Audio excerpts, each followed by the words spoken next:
Hello, and welcome to Entangled, the podcast where we explore the science of consciousness, the true nature of reality, and what it means to be a spiritual being having a human experience. I'm your host, Jordan Youkilis, and today I'm joined again by Dr. Peter Petropulos in an interview recorded April 3rd of 2026. In this conversation, Dr. P and I discuss RFK and Trump's alliance and their battle against the deep state. We trace the origins of the deep state back to the British Empire's systems of control. We consider the American Revolution and Civil War and the role of foreign influence in those conflicts. Next, we discuss Israel, Iran, British Petroleum, and the importance of Middle Eastern control. We discuss Trump's ties to Jeffrey Epstein and the efforts he's taken to bring down global human trafficking networks. We consider the ties between the City of London, drug and human trafficking, money laundering, war profiteering, and market manipulation. Peter describes the differences between the Anglo-Dutch imperial economy and American economic philosophy. Next, we discuss the differences between the Board of Peace and the United Nations. From there, we consider how the hoax of climate catastrophism and the practicality of alternative and free energies. Peter describes the importance of Doge, identifying corruption in the system, and breaking USAID and its associated NGOs. We then speculate as to whether JFK and RFK could have taken a different approach in the 60s to take down the British imperial system then. Peter and I then describe this system coming out of World War II. We describe how the oligarchy has used color revolutions and civil unrest to divide nations and corrupt government institutions. We highlight the 2020 BLM Summer of Love riots and their usefulness in stealing the 2020 election through mail-in ballots, electronic voting machines, and the COVID pandemic. Next, Peter assesses RFK Jr.'s first year in office. We discuss the importance of breaking the veil of disillusionment in the individual's journey for truth. From there, we discuss the ties of Jeffrey Epstein and Peter Mandelson, the 2008 global financial crisis, and the importance of insider trading in facilitating wealth creation for the cabal. We focus on 9/11 and the financial crimes committed by Epstein and his associates. The conversation concludes with the discussion on the declassification of government corruption. The outro is titled Iranian Liberation and the Fall of the British Empire. Outros available for this and all episodes at entangledpodcast.substack.com with supporting exhibits and footnotes. Music from the show available on the Spotify playlist Entangled the Vibes. If you like the show, please drop a 5-star review and subscribe on Substack, YouTube, Spotify, Rumble, X, or wherever you listen to podcasts. Please enjoy the episode.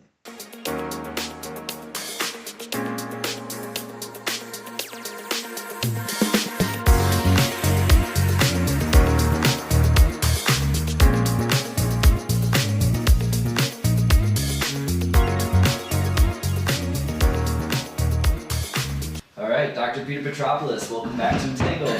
Great to be back again. Yeah, really excited to chat with you.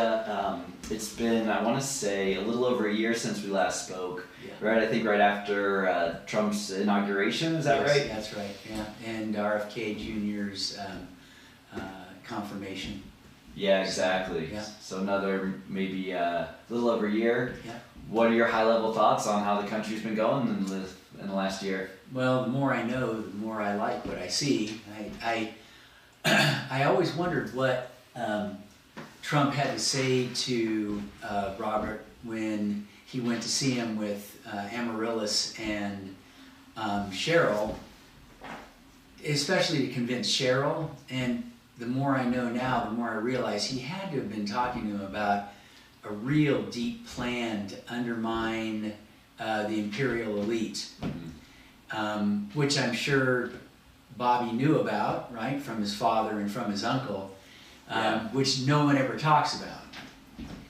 That's the only way I could see getting Cheryl on board, right? So I'm excited to see things progressing. Me too. Yeah. Slowly, but I can't imagine it happening any other way. Mm-hmm. Yeah, and I'm of a very similar opinion on all that, and I think even with regards to the RFK Trump alliance, it feels to me like this might have been an ongoing thing that's, includes probably his cousin JFK Jr. as well, and so it's exciting to see, but it's funny because I think our perspective is maybe a little unique against people who voted for Trump in this past election, right, where a lot of what I'd say the mainstream alternative narrative is, oh my God, Trump has lost his coalition. He fumbled the Epstein files, he fumbled the Iran war, everything's imploding. Why do you think that's the perception, and why do you think that's wrong? Well, Epstein's a distraction. And I think Trump knew that. If you really look at the roots of Epstein and his relationship with Mendelsohn from the UK, he's about finance, right? We know that the UK controls through banking, through media, through their instruments like CFR and IPR. So if you really think about Epstein, if you want to focus on Epstein, you can, but the instruments of the elite have always been the same. They always use sexual blackmail, but really it gets down to finance, right? Manipulating finance and controlling banking through JP Morgan, through the Fed. It all goes back to the same instruments. So Epstein, it's noise. It really is just noise. It's a distraction. Do you think it's that, to your point, that deeper and bigger layers of control in the financial system, like that's the real enemy, and that's where President Trump's focus is really on, and not in the... He's totally going to the deep-seated instruments. The deep-seated instruments of control. That's where he's going. Yeah. That's why he left the UK out of Ukraine. That's why he left the UK out of Iran. That's why he didn't tell them about Venezuela. He was going after their instruments of control.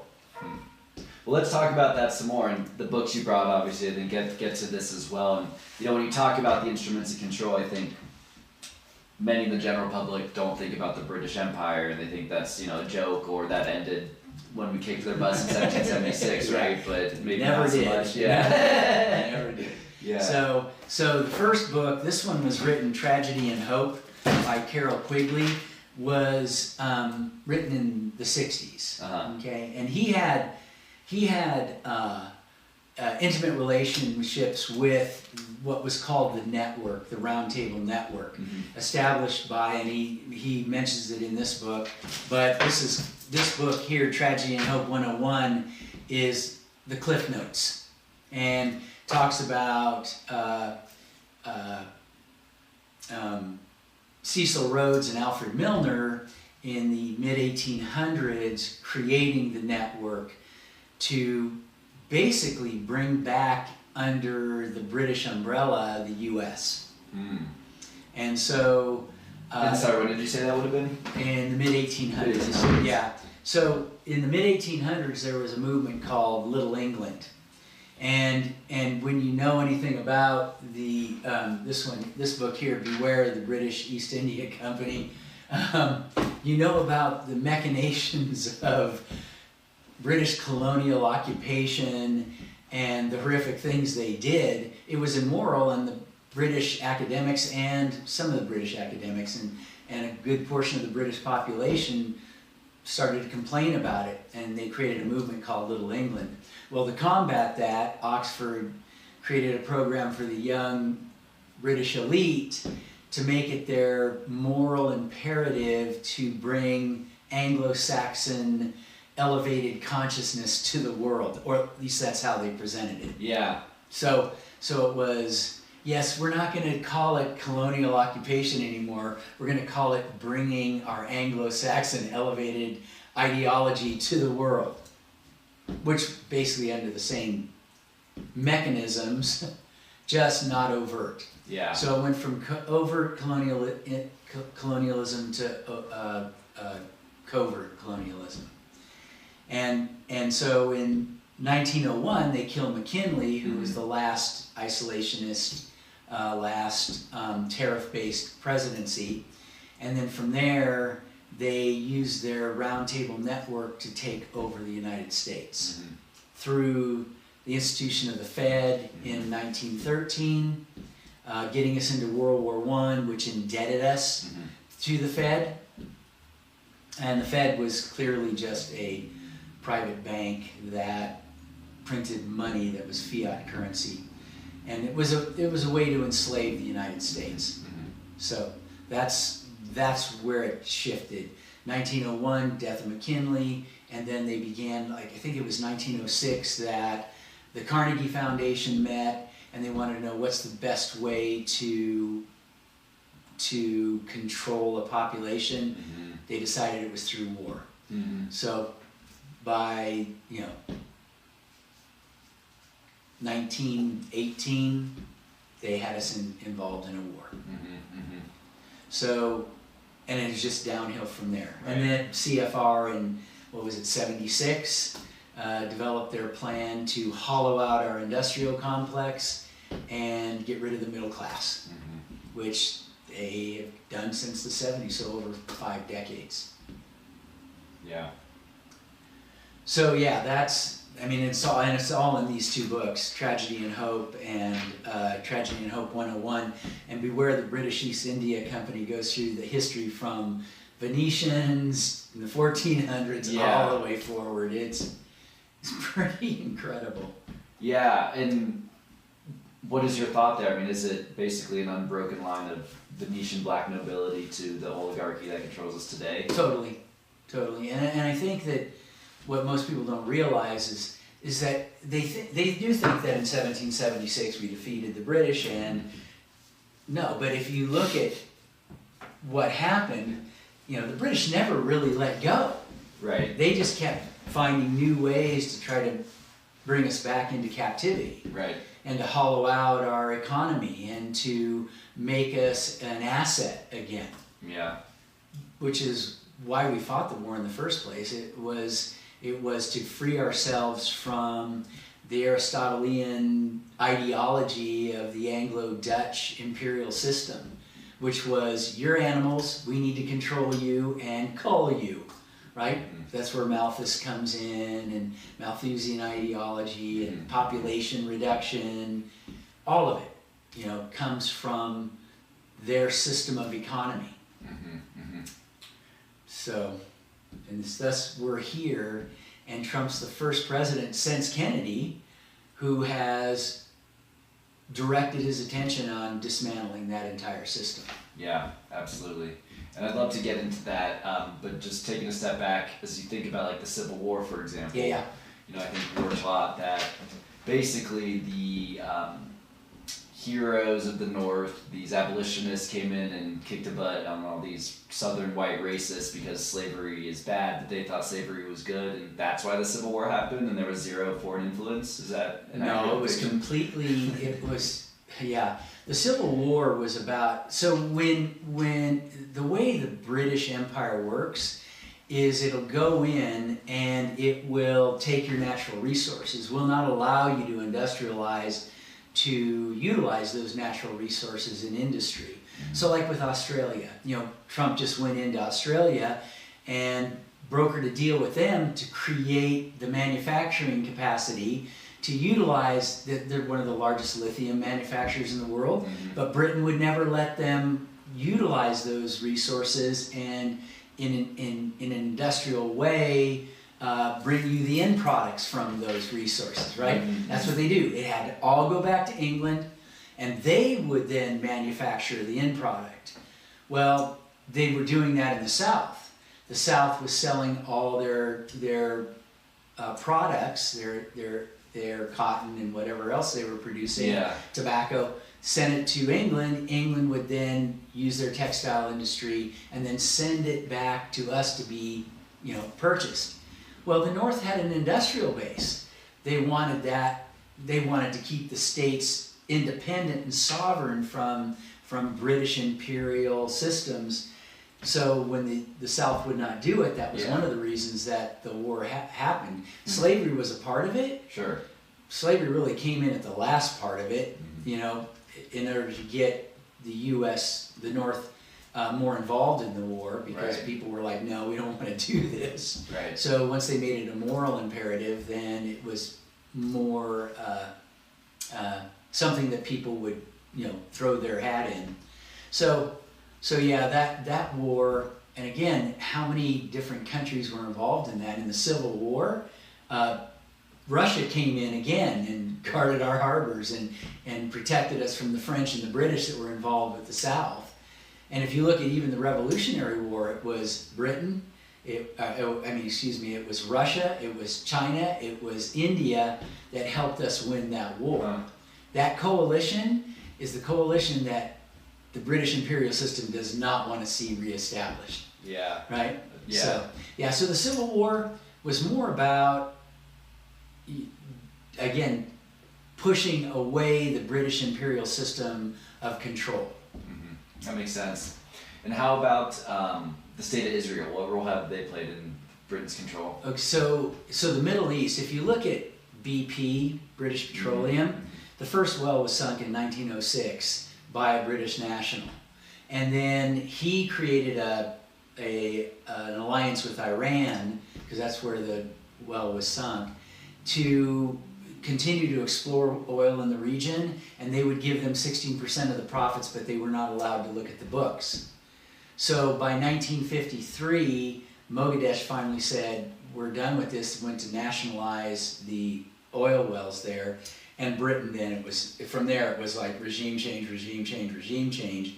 Israel was established in the Middle East as a proxy state to make sure they could keep unrest in the region, so they could continue to extract the natural wealth there. So it was a proxy state. Yeah. Well, we were too. Okay. Of course, yeah. That's the thing, is that the United States was a total proxy state. We were there, they call us the dumb giant. In this book they talk about us being the dumb giant on the leash of the British imperial system. Interesting. And so we, through the intelligence agencies here, you start to look at enough already, right. What happened in the Middle East. I don't know if I have any of the other books, but yeah, Blum's book, Killing Hope, all about post-World War II CIA operations to unsettle regimes and create civil unrest. Right. Operation Gladio. We were used for that, right? Our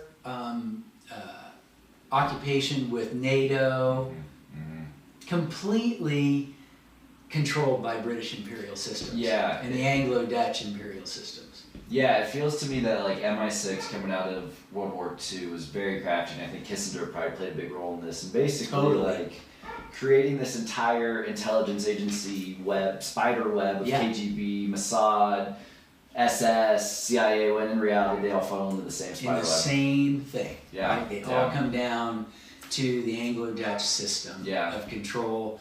And it's all about creating civil unrest.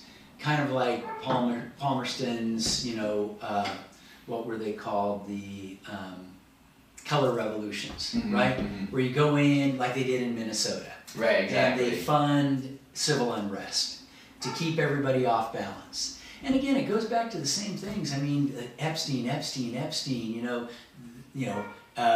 Bondi gets fired. She's not fired.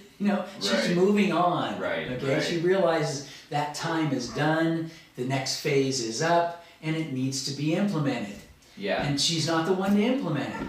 So. I hear you. I will say on the Epstein thing, I think what differentiates it from what we're talking about with like the imperial system, economic enslavement, that kind of thing. Like these are very complex topics to really wrap your heads around, right? Yeah. And so it's not as visceral as people saying, hey, these oligarchs are doing what to children, Yeah. So I do think that's why there's so much more, there's been such a more, focus, and that's catalyzed people in a way that, Totally. over 100 years of Federal Reserve enslavement hasn't. Yeah, no, and I think that people need to realize that Epstein's the natural consequence of this system. Yeah. That's what they do. These are sociopaths that have no moral compass. So for them, doing these things is almost part of their occultic roots. Definitely, right? yeah. And so some would say that's the driving force behind their actions. I think it totally is. Yeah. I think it totally is. And I'm not trying to say that Epstein is not a gross aberration of what humans should be doing. Yeah. But it's a way for them to misdirect us away from them, right? And the crown that's behind it all. The things that they do to maintain control. And how do they maintain control? Sexual blackmail, pedophilia, catch, people of importance in those acts, and then they can blackmail them and control them. Yeah. Systems of control, right? Instruments of control, whether it be the media, whether it be the educational institutions, whether it be banking systems of control. Well, and again, how do they do that? They provide revenue to the politicians they want, and help them to achieve what it is they want if they just do what they say. Yeah. So it's kind of where we are. Yeah, it is. So then, fast forwarding to modern day. Yeah. First, I'd love to get your thoughts on how you see Trump is currently dismantling that system. And second, I would love to get your thoughts on Trump's ties to Epstein. I don't think he had any ties to Epstein. I mean, literally, proximity, maybe. If there were any ties to him with Epstein, it would have been, and Epstein clearly hated him because he kicked him out of Mar-a-Lago because he there were issues. But I don't know that Epstein and Trump may have not had some early relationships in Trump's life when he was younger. Don't know. I mean, clearly he'd be somebody that they would want to engender themselves to, right? Yeah. Yeah, he's a man of wealth and had power, and so those are the ones that they would try to entrap. Yeah, definitely. So. And I'll say, I mean, from my perspective, I took quite a long time to come around on Trump for this question. I just, I saw the superficial layers of connection to him. Yeah. And so I just assumed he was just like Bill Clinton and the rest of them. Yeah. But the more I've dug into it, the more I think, and getting back to our earlier conversation, is that I think Trump was close enough to know what was going on that he decided decades ago that he was going to do something to bring it down. Yeah. And again, you have to know that he knows more about the inner workings of the network, and so he would know that Epstein was one of their tools. Mm-hmm. Exactly. And I think he would be savvy to that. He seems to be savvy to a lot of things that most people aren't. Yeah, exactly. I was just thinking of the call he made on September 11th, saying this defies logic, and I build skyscrapers in Manhattan. You know what I mean? And it's like, he saw that from a mile away. Like, the guy has not been sitting on his thumbs wondering about, who might have done this.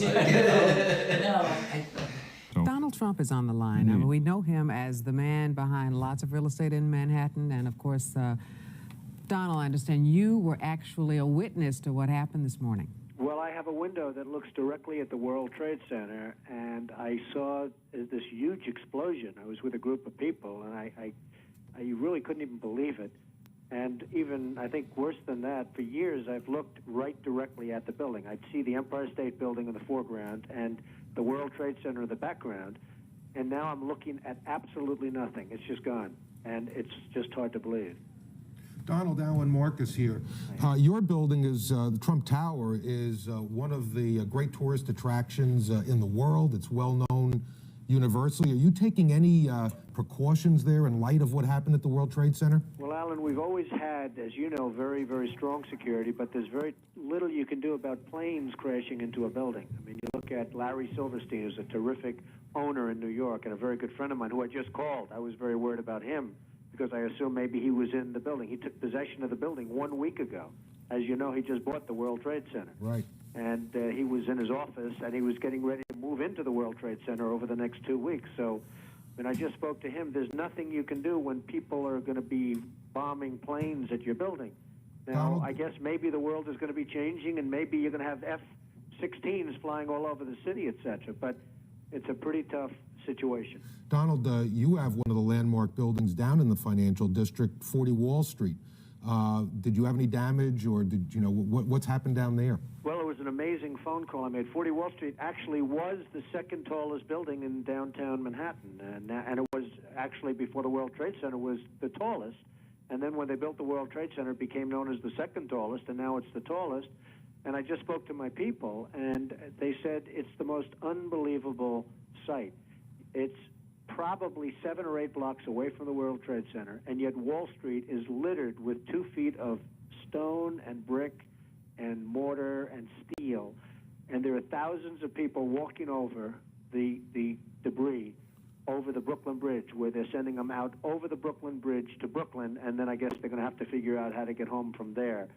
But they have between 1 foot and 2 feet of debris right in front of a building that's probably, you would say, Alan, 6 or 7 blocks away.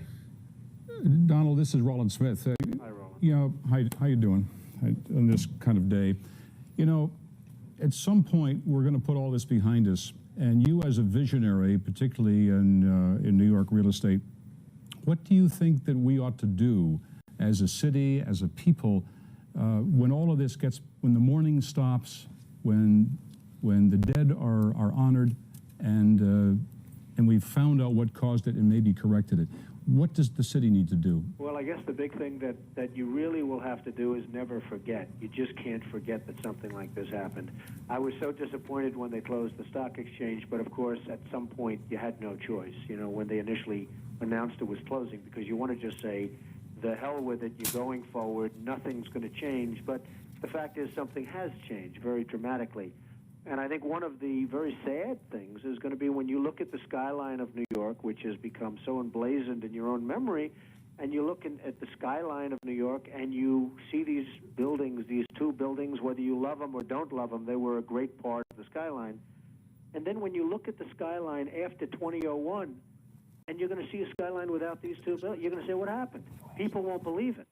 You know, when you show your children or your grandchildren in years to come what New York looked like in the year 2000, and then what New York looked like just a year later, they're going to say, what happened? Hey, Donald, it's in, hard the year to believe. in the year 2000, Donald, you considered running for president. If you had done that and if you had been successful, what do you think you'd be doing right now? Well, I'd be taking a very, very tough line, Alan. I mean, you know, most people feel they know at least approximately the group of people that did this and where they are. But boy, would you have to take a hard line on this. This just can't be tolerated, and it's got to be very, very stern. This is, as you and I were discussing before, Alan, this was probably worse than Pearl Harbor. Many more people are dead, and you know, they don't know, they have no idea, but I have somebody that was down there who witnessed at least 10 people jumping out of the building from 70 and 80 stories up in the air. I mean, you probably have 25 or 30,000 is the number I've heard, but I would think would be much more than that. I think the most of the damage will be caused not by even in the building in terms of the people dead, but by the people on the streets from falling debris. Donald, you're probably the best known builder, particularly of great buildings in the city. There's a great deal of question about whether or not the damage and the ultimate destruction of the buildings was caused by the airplanes, by architectural defect, or possibly by bombs or aftershocks. Do you have any thoughts on that? Well, it was an architectural defect. You know, the World Trade Center was always known as a very, very strong building. Don't forget, that took a big bomb in the basement. Now, the basement is the most vulnerable place because that's your foundation, and it withstood that. And I got to see that area about 3 or 4 days after it took place because one of my structural engineers actually took me for a tour because he did the building. And I said, I can't believe it. The building was standing solid, and half of the columns were blown out. I mean, so this was an unbelievably powerful building. If you know anything about structure, it was one of the first buildings that was built from the outside. The steel, the reason the World Trade Center had such narrow windows is that in between all the windows, you had the steel on the outside. So you had the steel on the outside of the building. That's why when I first looked, and you had big, heavy I-beams, when I first looked at it, I couldn't believe it because there was a hole in the steel. And this is steel that was, you remember the width of the windows in the World Trade Center, folks. I think you know, if you were ever up there, they were quite narrow. And in between was this heavy steel. I said, how could a plane, even a 767 or 747 or whatever it might have been, how could it possibly go through the steel? I happen to think that they had not only a plane, but they had bombs that exploded almost simultaneously, because I just can't imagine anything being able to go through that wall. Most buildings are built with the steel is on the inside around the elevator shaft. This one was built from the outside, which is the strongest structure you can have, and it was almost just like a can of soup. You know, Donald, we were looking at pictures all morning long of that plane coming into building number 2, and when you see that approach the far side, and then all of a sudden, within a matter of a millisecond, the explosion pops out the other side. Right. I just think that it was a plane with more than just fuel. I think, obviously, they were very big planes. They were going very rapidly because I was also watching where the plane seemed to be not only going fast, it seemed to be coming down into the building. So it was getting the speed from going downhill, so to speak. It just seemed to me that to do that kind of destruction is even more than a big plane, because you're talking about taking out steel, the heaviest caliber steel that was used on a building. I mean, these buildings were rock solid. And, you know, it's just an amazing thing. This country is different today, and it's going to be different than it ever was for many years to come. Very profound statement and very true. Donald, one last question for you. Given the magnitude of how much of American commerce took place within the... What do you, as you're an expert on this, what do you think is going to be the fallout over the next several weeks, months, and even years, given what we have lost in terms of those buildings going down and all that was within it? Well, I, as an example, Alan, and you might use them too, but I have an insurance company that was on the 102nd floor of the World Trade Center. They're gone. I don't know who's gone. I don't know anything other than their offices are no longer there. They're wiped out. The Morgan Stanley Group, you know, Morgan Stanley, a big, powerful firm, they had 50 stories in the building, gone. I mean, you're talking about some firms that are just gone.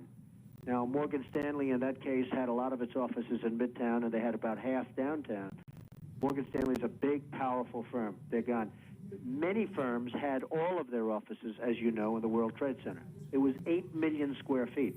8 million square feet is the size of some cities. And we had 8 million square feet in the world, 4 million in each building. They were huge buildings, not only in height, but you know, each floor was 50,000 feet. They were monstrous floors.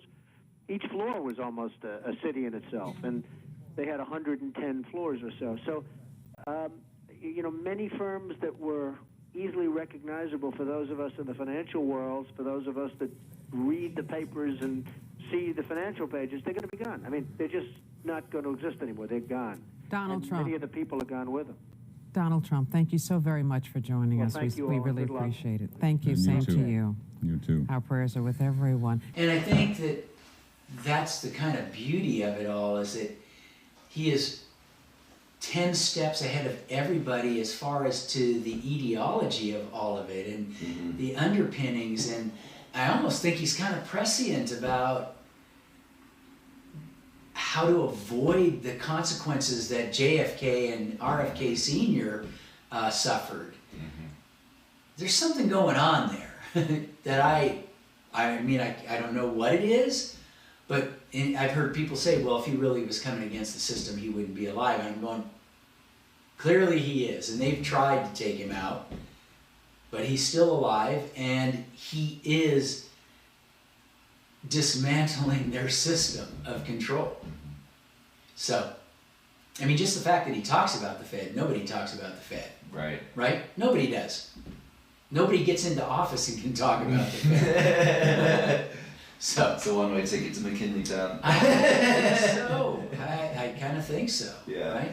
I mean, McKinley, the Aldrich plan failed under Taft. Yeah. You know, they had to split the vote between Taft and Roosevelt to get Wilson in. And then they knew they could control Wilson because he was a dupe. So, and that's how they got the Fed in.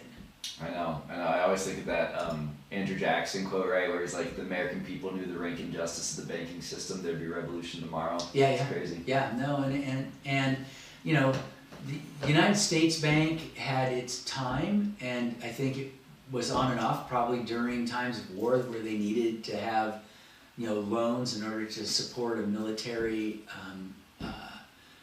defensive. But you know, whether or not it's necessary as an institution in the United States, I don't know.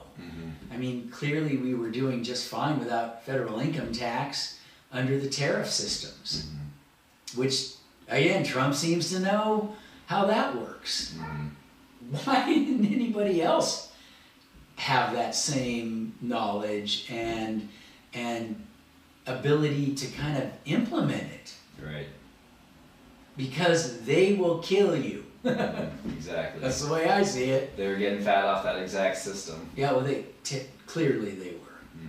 And again, they kept a lot of people, fed with, bribes and fraudulent money systems for decades. Mm-hmm. Now we're beginning to see where all that was going. Yeah. So, Pretty. no, not at all. So how's Trump dismantling the system? Well, so you have to look at where the British imperial system gains access and control. So it's through war. Like, that's how they keep their system going, through constant disruption. And if you look at, they have wanted Russia forever, okay? And so they create the illusion that Russia is the great evil, when they're the ones that created the Bolshevik Revolution. Right. Lenin and Trotsky came out of New York and London, Right. right? And so they created the Bolshevik Revolution. They created the People's Revolution in China. So their implement is, you find a people that are disgruntled, you fund their revolution, then you put them under a tyrannical dictator. Right. So both those cultures now are kind of like, we don't want to do this anymore. Even though and again, I think China, some of the things that have been implemented there and the institutions and the oppression has been generally at the direction of the British imperial system. Sure. Right? Sure. And I think the same thing occurred in Russia. And then after the wall came down, it took a strong arm like Putin to go, we need to control this, because they would just keep that dissonance going. The British imperial system would continue to fuel any type of civil disruption that they could. Totally. I mean, look at what Ukraine looked like for the 30 years after the fall of the wall. It's terrible. Totally. Yeah. And I think that was at the hand of, CIA, MI6, right? Going in. Yeah, going in and just The disrupting. old gang. Yes. Yes. So Yeah. what did Trump do? He wants to create peace. If he can create peace, he cuts off major revenue streams. Okay? So, war, peace in Ukraine, keep Britain out of it, the EU out of it, because they have no interest in peace in Ukraine. They want to continue to push against Russia to try to get at their natural resources. Same thing in the Middle East. That's a huge revenue stream for the UK. Iran being one of their main implements there, and Israel. And again, a lot of people are going, well, Trump is, cozying up with Netanyahu. I don't think that's the case. Right. I think he'll use Netanyahu, but I also think the same conversation he had with Kennedy, he's probably had with Netanyahu. Do you want out from underneath this? Do you want to continue to be used as an implement of imperial control? Or do you want to be free? Do you want your people to be free? Yeah. I don't think anybody who has any moral compass wants to stay underneath that British imperial control. I totally agree. And I think he had probably a very similar conversation with Mohammed bin Salman in his first term. I think so. I think so. And I think he had the same conversation with the leader of North Korea. And again, a lot of people think, well, he's crazy. Well, I don't know how crazy you are. You create a nuclear arsenal so that you can go, stay away from me. Don't touch me. Leave me alone, because they know about Western aggression. The only way to keep them away is to have a nuclear arsenal that you will threaten to use. Yeah, and if you give it up like Gaddafi, you're going to get murdered. You're going to get murdered. Totally. It's crazy. So I just feel like, warfare, number one. Drugs, number two. Okay, so from the Opium Wars, and you look at, again, the history of the Opium Wars is in here, in Beware of the British East India Company. And it's a direct, driver of the fentanyl crisis we see today. It's karma right there. It is what they do. Yeah. Okay? Yeah. And the CIA was involved in, drugs for weapons, right? Yep. Oliver North. But the CIA doesn't belong to us, and that's why Kennedy said, I want to splinter it to 1,000 pieces and scatter it to the wind. He realized it was not our instrument, it was the British imperial elite's instrument. And so when you look at the drug trade, 40% of all illegal revenues are illicit revenues go through London. 40%. That's a huge crazy. revenue stream. Yeah. Right? That's Going crazy. straight into London. And is that specifically the city of London? Yes, Wow. the city of London. It's crazy. Okay? And so when Trump goes after the cartels, who's he going after? Yeah. City of London. Yeah. Okay? And the banking systems off Venezuela's shores, the Caribbean banking systems, all of them belong to London. That's how they funnel the revenues. Mm-hmm. So human trafficking, drug cartels, these are all striking at the heart of British imperial instruments of control. Yeah. It's crazy. So those are the two areas that I see most acutely that he is dismantling. I mean, like overnight? No. And then again, creating a tariff system and a system of isolation to keep them from hollowing out our industrial complex any more than it already has been. Yeah. That is a huge way of dismantling the instruments of their control. Mm-hmm. And basically when Rubio went to the Munich Security Conference and told them, your plan is over, mm-hmm. right? And that basically relates to CFR's plan in the 70s to take this economy down. Mm-hmm. And so they're saying it's done, we're not doing this anymore. And so those are the ways that, and then getting other countries to sign on. His Board of Peace. Right. That, NATO is not a Board of Peace. No, right? quite the opposite. No. It is a terrorist organization. Yeah. And so he's distancing us from their instruments. Mm-hmm. He's taking away their power. He's creating his own boards of peace, which actually are about peace and about sovereignty mm-hmm. and about building nations up and not hollowing them out. Yeah.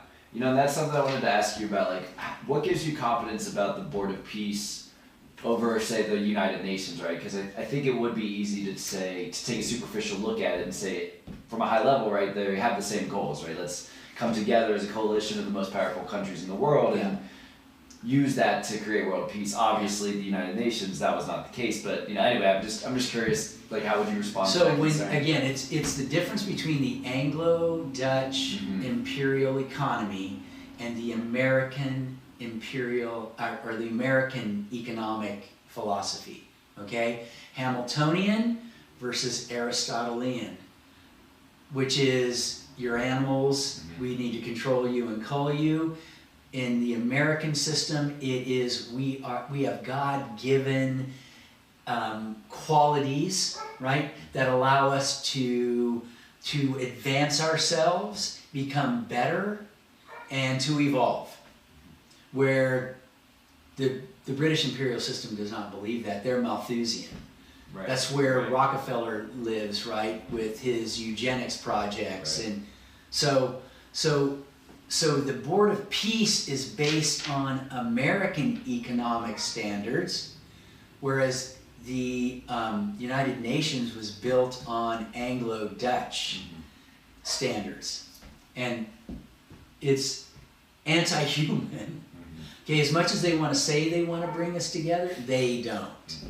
And they don't want to see us advance. And so they use, that's why the Green Agenda is so heavy in it, right? Because it's anti-human. Right, exactly. It's like borders aren't racist, they prevent societal collapse. Yeah. It's nuts. No. I think I think this book really gets into that. It gets into the nuances of the differences in the systems and why, the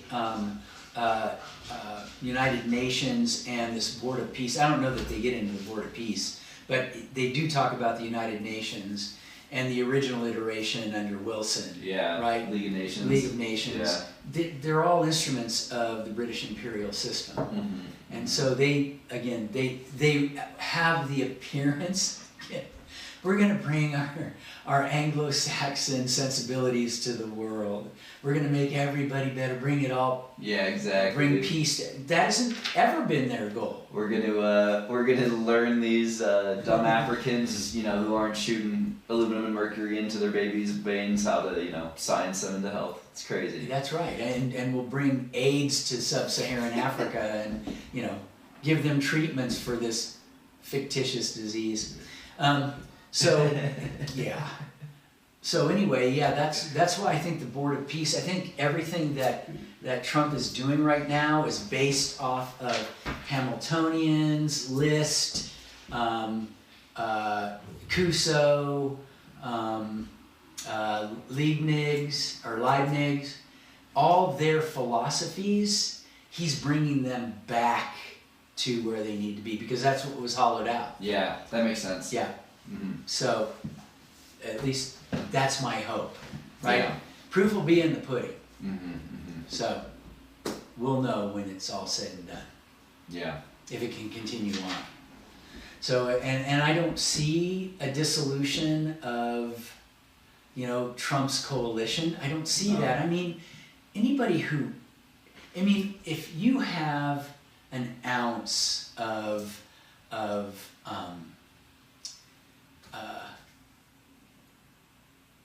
cerebral abilities to begin to look at things and begin to question things. I mean, I wouldn't have voted for Trump had not I seen Kennedy, join up with him. That would not have been the direction I went. But as soon as I saw that, I automatically went, oh, the winds are changing. Yeah. Something, and I didn't know all about what it was. Mm-hmm. I just knew that things were different. There's no way Kennedy is going along with him unless there'd been some assurances that I didn't even realize could be had. Right. And so when I saw that, and then, so again, that goes back to Rockefeller controlling the game, right? I'll have to check that out. Rockefeller controlling the game. Yeah. When you look at how Rockefeller took over the medical industry in 1913, mm-hmm. So pharma is a huge arm of the British imperial system. So when Kennedy is placed as head of HHS, you weren't playing around. No. That's a huge disruption. That sent shock waves across the elite system of control, mm-hmm. because you don't put him there unless you want to take some things down. Totally. Similarly with Tulsi at DNI. Totally. Mm-hmm. So, we're looking at a situation now where so many different aspects of their instruments are being shaken. And do I expect them all to come down at once? No, then they can't come all down at once. They have to be slowly dismantled, because the economic consequences would be too huge. Right. So it's going to be a situation where people just need to slow down and I agree. And watch and wait for the things to manifest. Just the idea that tariffs are going to immediately, increase our economic status. Oh, they will over the next decade. But it doesn't mean that gas prices are going to be $1.50. Right. Right? Right. And again, Trump isn't totally responsible for the elevated gas prices we currently have. Mm-hmm. I feel like that's just the establishment that doesn't want to see Trump succeed, manipulating that market. Mm-hmm. Because how could it be that, we don't need the oil from the Straits of Hormuz. Right. Why did our gas prices go up? Because of any disruption with that, choke point. Mm-hmm. It has to be totally speculative. It has nothing to do with it. And I have a feeling it's probably worse in blue states. Right. Right? Yeah, I was just going to mention the Promethean Action folks. Oh, yeah. They do really good analysis on all this. And they were talking about how that's part of this very thoughtful destruction of the British imperial system, right? Is that they're showing to you in real time how these blue lead initiatives in the name of climate change and clean energy is actually extremely detrimental to the long-term health and prosperity of your populace when you're cutting off the most affordable, effective, clean, and clean is I guess up for interpretation, but you get what I'm saying. And the best again, energy sources. CO2 has never been shown to be a toxicant, right? Environmentally, so that's a total falsehood. Right. But what we're looking at is now we're actually, they're going to have a nuclear reactor online in Utah in June, right, for the 250th anniversary. Wow. They just made a deal, I think, with Japan to bring in more nuclear reactors, like 20 some odd nuclear reactors. All the different AI data centers are going to have their own nuclear reactors, and they're going to pay for them all. Yeah. Which will supply the surrounding communities, and now they're looking at fusion.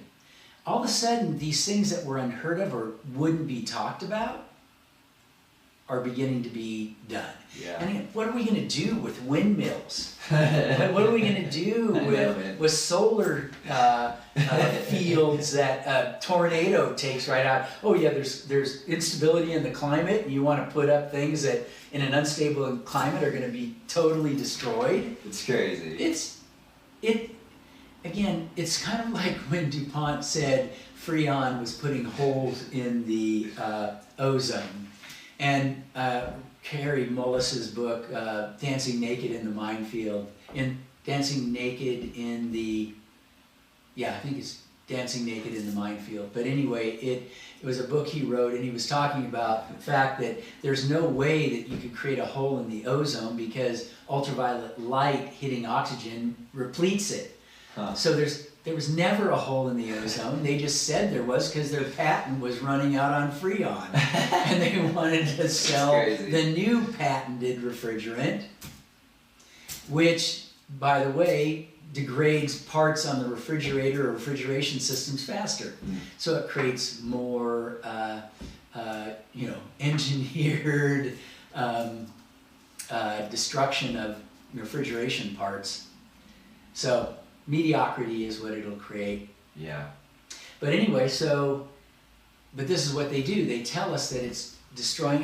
What did they say? That Greenland's melting would raise the waters 20 feet? Isn't that what Gore said? I think so, 20 yeah. feet? Yeah. And they showed these maps of how Florida would be. These sad dying polar bears. Right, yeah. And then they know now that, what would it be? It would be 10 millimeters a decade. That would rise, the waters would rise. Yeah. So, yeah, completely fabricated metrics of global warming. And again, is it global warming or is it just natural climate change associated with celestial position? Right, the fact that we live in a very dynamic solar system and planetary bodies are constantly moving. It could be. Yeah, maybe it makes more sense for us to adapt to changing climates rather than cutting off all of our energy sources and starving people to death. And again, I don't think that it's a bad idea to look for alternative energy production, but I don't think that cutting off your nose to spite your face is in our best interest. And I don't know that electric vehicles are even what we should be doing. Sure. Because of the EMF production that is associated with batteries and motors and radars and all the different things we're using in them. I know. So I again, if you want to use them, you can, but I'm all about analog. Let's go back to some of the old stuff that didn't require so much technology. That, again, technology can be good, but then again, electromagnetic field production is not a great thing for us. Yeah. So it's important to kind of, again, be someone who thinks about things a little bit. Right? A little more critical thinking rather than just, okay, this works. Well, it does work, but could there be some negative consequences associated with it? Right, and that's what can be frustrating with the climate activists in particular. It's like they don't ever do that second layer of thinking. Okay, oil and gas is terrible, sure, let's say that's a given, but then it's like, why are you fighting against nuclear when that's clearly the most effective form of production we have? Or, hey, how about all these hundreds, if not thousands, of technologies that have been seized under national security and never released to the world? Maybe some of that stuff could generate some clean energy for us. Well, there's so many ways they could do it. That one guy that developed the water car? The water car, so hydrogen car, right? And again, I don't want a hydrogen car that I have to go to a hydrogen filling station. I don't want that. I'd rather have it be just put water in your tank and you have converters in your car to get the hydrogen out and fuel the engine. But no, the what they called torus energy generators, where they had the magnets that once you started it spinning, the magnets would just keep it going, and they had them so that they could provide energy for an entire city. You know, you could have one outside your house. You'd start it going, and it just goes and never stops. So why not have some of those things happening? You know, fusion, that's a great idea, but I mean, is there a possibility of, you know, negative consequences to a fusion? I don't know. And, you know, the same thing with nuclear reactors, but I know that we have the ability to create energy in a lot of different ways without using solar, which is, you know, it's not always available, or wind, which is not always available. And then what do you do with those implements when they've run their lifespan? Right. Where do they go? You know, none of that can be good. Yeah. So, yeah, I mean, I'm all for using gas and coal, you know, as long as we can filter out some of the residues from coal burning and try to reduce the toxic, you know, exposures that might be a consequence of that. Definitely, yeah. With regards to the British imperial system, you know, I did a series recently trying to lay out what I think is the structure of the deep state leadership structure, right? And, you know, maybe it's just semantics at the end of the day, but I'm curious if you have a thought on whether the Rothschilds sit above the royals or the other way around, or if they're even just one big incestuous blob at this point. I think to some degree they're probably an incestuous blob. I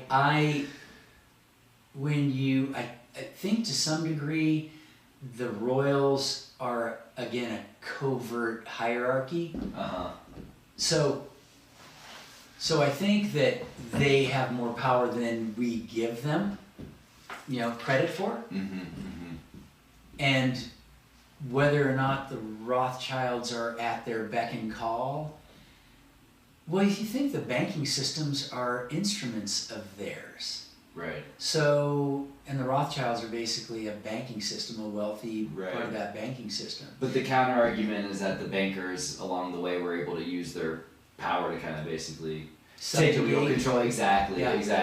Well, and that's a possibility, because I know that in the 1600s when King Louis, I believe it was, had removed 30% of the Commonwealth from the church in order to solidify the monarchy, that the elites were able, through legislation and banking, to take it back from him. So, you know, maybe they're just figureheads for these systems.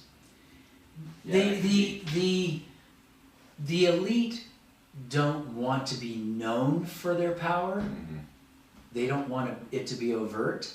They want clandestine power.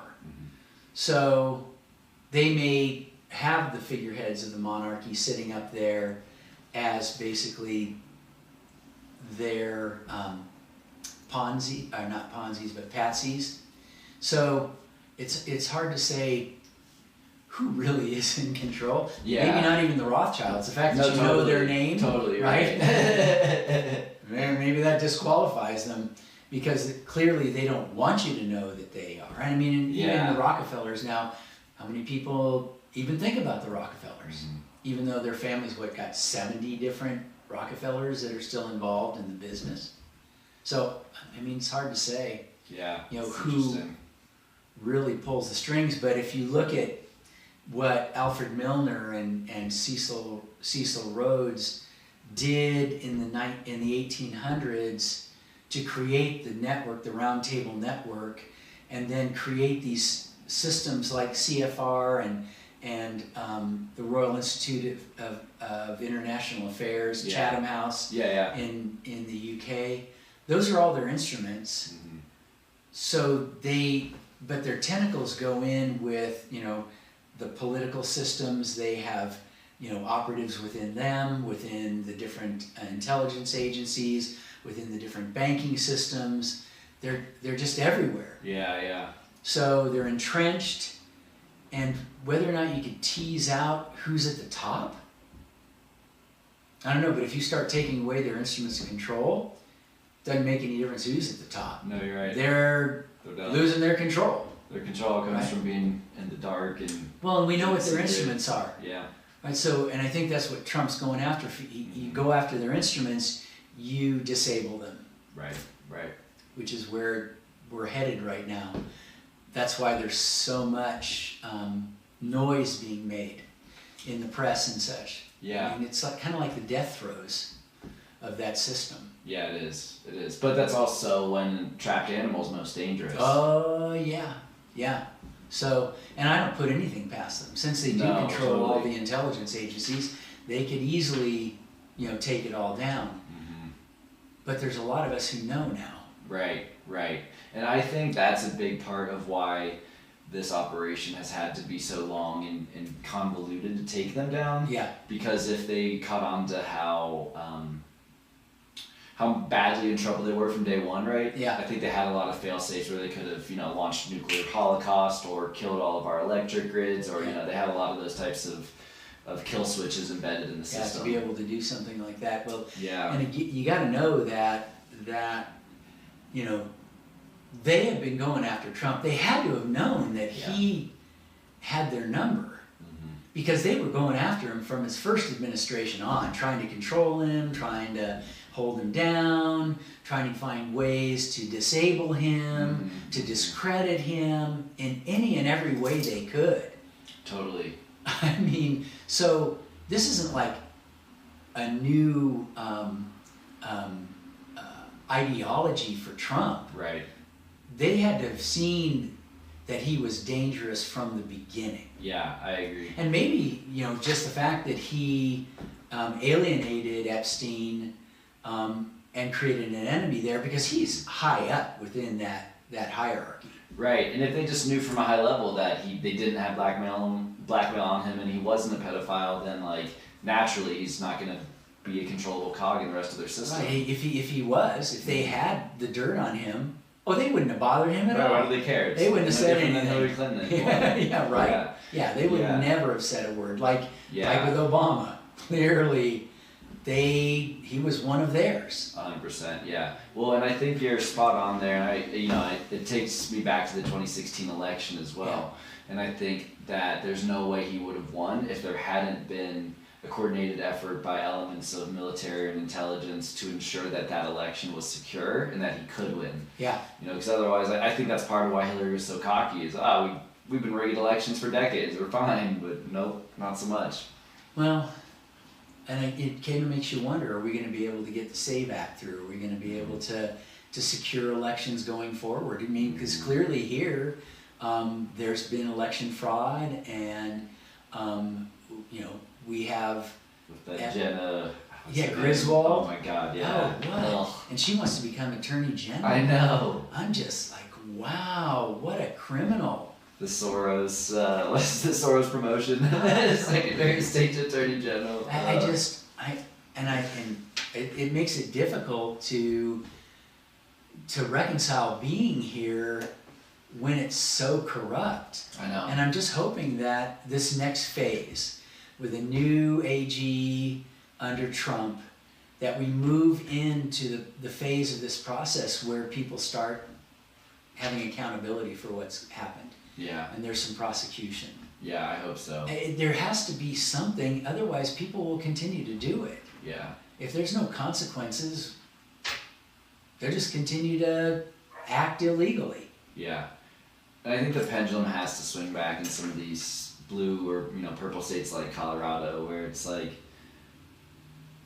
the left is waking up to the fact that leadership has been voting as a single block on every issue, and they've all been disastrous for the country. It's like, you guys, like, you have to start giving us something, otherwise it's just not sustainable. No, well, it clearly isn't. I mean, they have no foundation to stand on. It's crazy. They have nothing. What is the policies? Pro-abortion, Trump is horrible, we like war, like, what? One of the people that works for Griswold became a whistleblower and has been talking to one of these groups here in Colorado that's a more right-wing group. Mm-hmm. Actually went to them. He says, I'm a Democrat, but I don't know where I can tell this story that it'll get out. Mm-hmm. So there's some leaks happening here now. And I think it's as it heats up, there'll be more and more of it.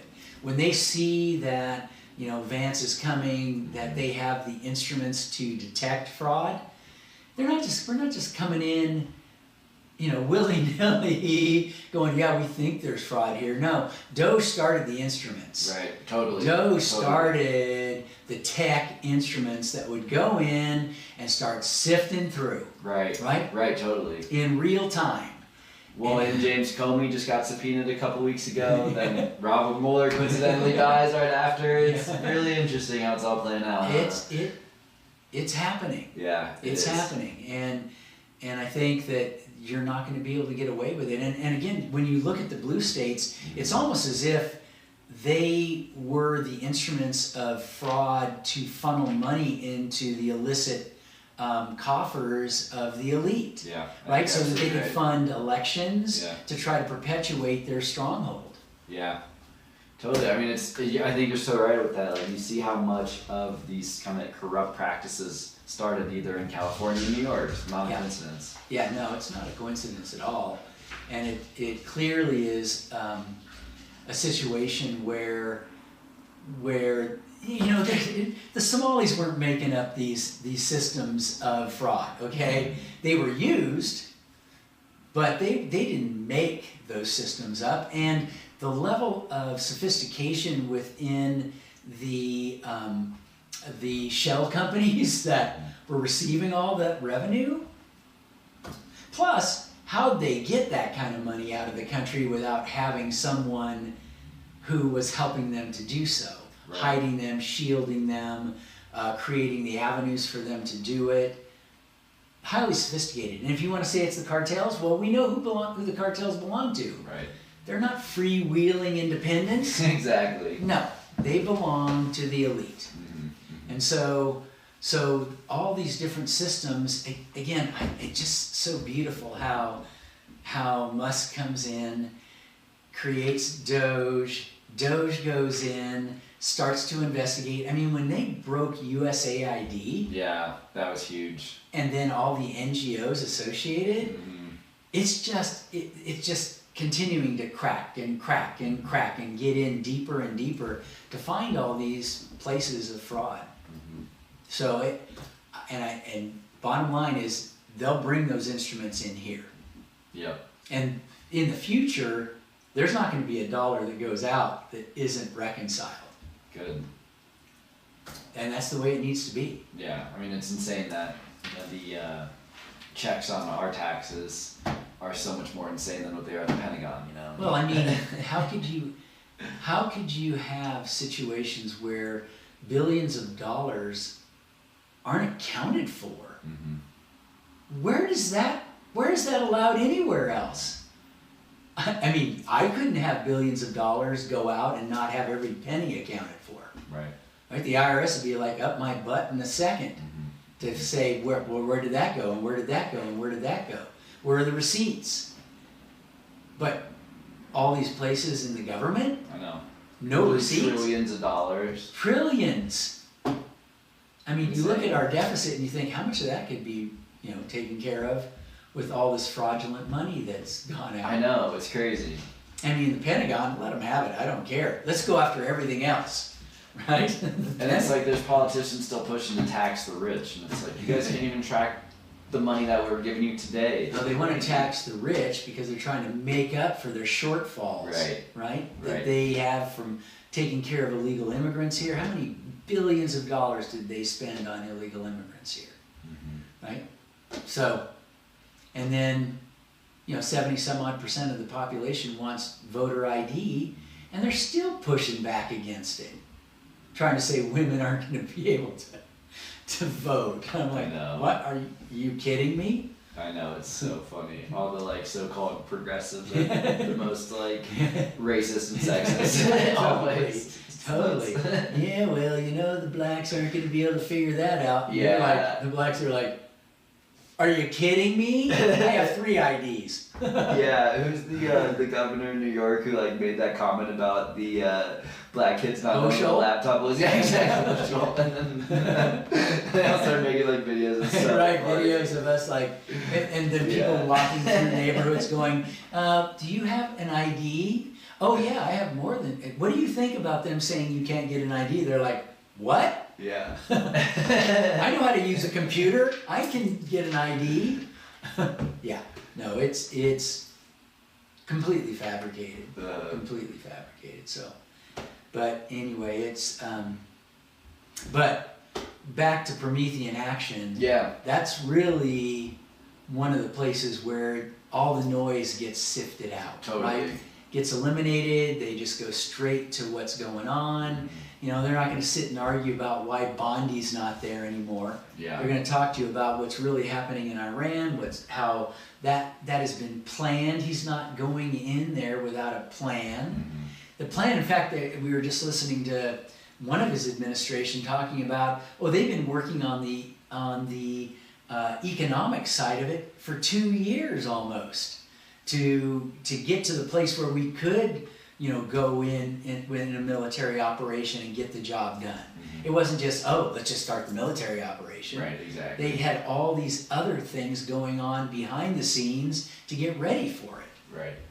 And look, I love Scott Horton and Dave Smith, and like as a policy, like I'm super non-interventionist. I just want peace. Totally. I hate war. Totally. But I also think that, and like I said, Dave and like Candace Owens, Tucker, like they're some of my favorite commentators. But what I think they're missing right now is that the way that Trump has run military operations is completely different than every other president of recent history. Well, and I understand history's take. Yeah, right? Totally. Totally. I get who we've been. Like I said, we've been the dumb giant. We have been the proxy state of the imperial elite. We have done bad things, right? At the hands of their systems. But that's over. And you need to wake up to the fact that's not where we are right now, and this operation cannot be judged from history. Right. It has to be judged as a new way to approach this. Same thing that happened in Venezuela. The idea is that we want them to become sovereign nations, free of imperial control, and able to create their own industrial base and enrich their own people with their natural mineral wealth. That's what we want. That's what we should all want. That should be the hope of the Board of Peace. That should be our new kind of program for the world, which never has been in the past, because it's always been the Anglo-Dutch imperial system. Hollow it out, impoverish the people, leave them worse than... I mean, in Iran, when they controlled the oil fields, the people lived in shanty towns. It was completely backwards. And it's what they did everywhere. India, for instance, 27% of the world's GDP came from India prior to British occupation. Wow, that's crazy. 27%. Wow. The biggest shipbuilding, the biggest steel mills, the biggest textile industries, 27%. Britain got in there, hollowed them out, wouldn't let them produce, tore up their looms. This would have been, what, like around 1900s? No, been 1800s. 1800s? 1800s, wow. Yeah. Crazy. Yeah, went in there and destroyed their systems and enslaved them, basically. When Roosevelt went and spoke to Churchill after World War II and wanted England to release India from their captivity, Churchill said, no, we're not doing it. Right? That's who they are. Right? That is not who the Board of Peace is. That is not what Trump is doing in these conflicts and conflict resolutions. Ukraine, sorry, you don't get NATO. We don't want NATO. We want to disarm NATO. And I don't think he's going to say it overtly. We want to pull out of NATO, but we'd like to see NATO destroyed because it's been just an instrument of terror. Yeah, absolutely. Right? Operation Gladio, sorry. Yeah, you weren't a peacekeeping mission. Right. Yeah. So it's we live in a interesting time. Absolutely. I mean, over a century of imperial control being dismantled. Yeah. So. Do you think there's a way that JFK and RFK could have approached it differently and not been killed, or do you think they kind of that had to happen so that we could see the extent of depravity? I think it happened at a time when people were still gullible to what was really behind everything. I mean, JFK clearly saw, what was behind the CIA, what they were doing, how they were not a beneficial institution for the world. Gathering intelligence, helping us fight off terrorists. Fight off communism. Again, that's an interesting thing because when you look at, like Mogadishu in 1953 wanting to nationalize the Iranian oil wells, immediately you're going to throw the term communism. Why? What it really was countries that were looking to get out from underneath imperial control and gain access over their natural resources.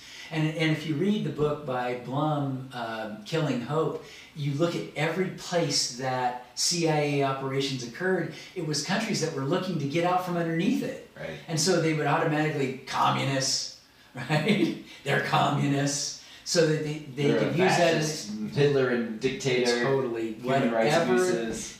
What they want to do is maintain control and continue to take your natural resources, like in Guatemala, under our bends, and it's always the same story. These people were tired of being taken advantage of, really, is what it was, and they're people not profiting off their own natural resources. No. So if you go in and you help these countries to establish their sovereignty and their industrial base, you're helping everybody. We can profit off of what it is you make there, and you can also, and your people will be advanced. But that isn't what they want. Go into sub-Saharan Africa and the Congo. You think they want the Congolese to be, free and independent and, garnering their own ability to create an industrial base? Nope. Kill them if they try, and that's what they did. So, yeah, it's a whole new paradigm. Yeah, I mean, you look at like Malcolm X and Gaddafi again. Like, I think both of those guys were killed in large part because they were working to organize the African nations against the imperialist system. Totally. Demand their own sovereignty. Yep, and begin to see their people advance. Yeah, exactly. Which is not what they want. They do not want them to advance. Right. Like, I've heard it. I don't know how real this is, but that like Libya under Gaddafi had the highest standard of living in Africa. All the people got subsidies from their oil sales and things like that, and didn't have a central bank. All these things that are actually great characteristics, but we're told, they're evil. They're not conforming to the Western norms. No, they're not subjugating themselves. Right. Right. And Russia never did. Right. As much as Britain wanted. I mean, Britain created the Hitler Empowerment Project, so they're the ones who created Hitler. Okay, opened up the Rhine so we could get into France. They empowered Mussolini. They empowered Franco. Right. Well, and I think the latest batch of Epstein emails, there's even one between Epstein and a Rothschild where they acknowledge that Hitler was a Rothschild. It's crazy. Yeah.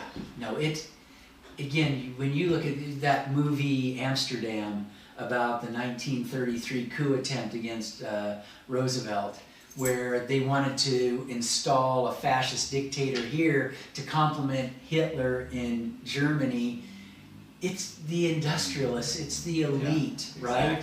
All underneath the same shroud of the Anglo-Dutch system, because they're all Malthusian, they're all eugenicists. Nazism versus Zionism, this whole false dialect. And quite honestly, I believe the Holocaust was designed to create such a visceral aversion to anti-Semitism that they could establish Israel to be that proxy state in the Middle East, and no one would say a thing. Totally, I think you're right. And to make it so that you couldn't even question the official narrative of what happened at the end of World War II. No. Who the real power was coming out of that. No, not at all. And when you look at it, it was, I mean, basically Britain wanted Russia.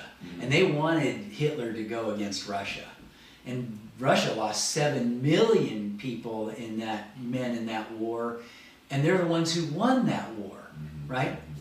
And if you look at what really happened with Berlin and the separation, there was a plan to actually create an enlightened state there between the Russians and the Germans. But again, you get Britain and their systems of control involved, the intelligence agencies disrupting everything. I mean, if you look at what happened in East Berlin with imperial disruptions, yeah, they took that place down. They made it into a living hell. Yeah, I don't know anything about that. Tell me more. Yeah, no, they used, intelligence agencies. Well, I mean, there were 16 different nations that NATO was working along with CIA to create terrorism in Europe post-World War II. 16 different nations. And it was called Operation Gladio. And yeah, so they want civil unrest because they can control more easily when there's civil unrest. Minnesota, you create a color revolution, it creates civil unrest. They can control. Yeah. So, yeah, and you look at Russia. Since when have they been the aggressor? Maybe they've been the ones who have tried to help these third world countries try to get out of underneath British imperial control. Right. Well, the communists are coming in and helping them. Well, I don't know if they're really communists or whether they're just people that are going, hey, we know how this system works, and we can help you kind of get out from underneath it. Right. I don't know. Maybe they were bad. I don't know. But I question all the narratives now. Whether or not they were really what they say they were. Yeah. Because when I look at it, I look at, what was it, United Fruit. They were in Cuba. Texaco was in Cuba. And the mob was in Cuba, right? And so, you get Castro going in there and freeing that nation of that control mechanism, but then all this imperial oppression goes on to that and just totally wipes the place out. Right. Who was the bad guy? Who was the good guy? I don't know. I mean, I don't want to believe anything that they're telling us anymore. I mean, I know the Cuban people suffered, but I don't know how much they suffered under, the imperial system punishing that, that place that they had developed. Right. And creating a pariah state right at the edge of our border that's not naturally going to gravitate towards our greatest enemies. Right, yeah, so silly. Again, create the enemy other. That's another thing they like to do, create the enemy other so that we're always, looking to try to protect ourselves from China or Russia or Cuba or communist takeovers in South America. It creates the need to utilize intelligence agencies to control regions. Yeah. So I'm hoping that these new systems now being created by Trump will begin to undo that. Yeah. And we'll see actual benefit instead of the old systems where these countries just stay impoverished. Right. I'd like to see them flourish. I mean, the president of Paraguay was saying that. He said, this is the first time in decades we've had hope. And you know that they know, right? They know, for sure. I mean, they got to know that. I mean, even Putin says, not the British people, but the British imperials. Right? Not the U.S. people, but the systems of control in the U.S. Right? They know what the score is. And I got to think that all the South American nations know they've been oppressed by systems that were used within the U.S. hierarchy to oppress them. I don't think they would hold it against you and me. No, right. Totally. But they would see that clearly it is these agencies that have been co-opted, that were used by the Anglo-Dutch imperial systems. Yeah. So. Yeah.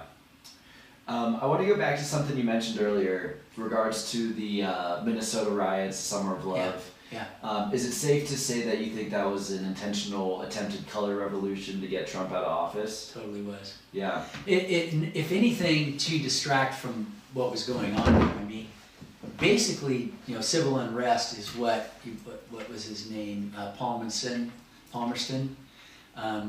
Back in the 1800s, he would use that method to create civil unrest so that he could destabilize different societies, so that they could do what they wanted to there, right? Yeah. So you've got a situation where in Minnesota there's huge levels of corruption in a blue state, and Trump is going in with ICE to get rid of the illegal immigrants that had populated that area, and all of a sudden we got fraud there too. Well, we need to distract.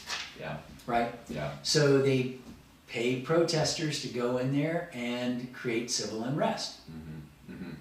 And the FBI is used for that too, right? I mean, it's been used for that. All these instruments have been used for that. So January 6th, perfect example. I mean, how many did they say? 100 and some odd FBI agents were there. It's crazy. Yeah, and I just read Margaret, what's her name, that wrote the book Blowback about Oklahoma City. It was all FBI generated.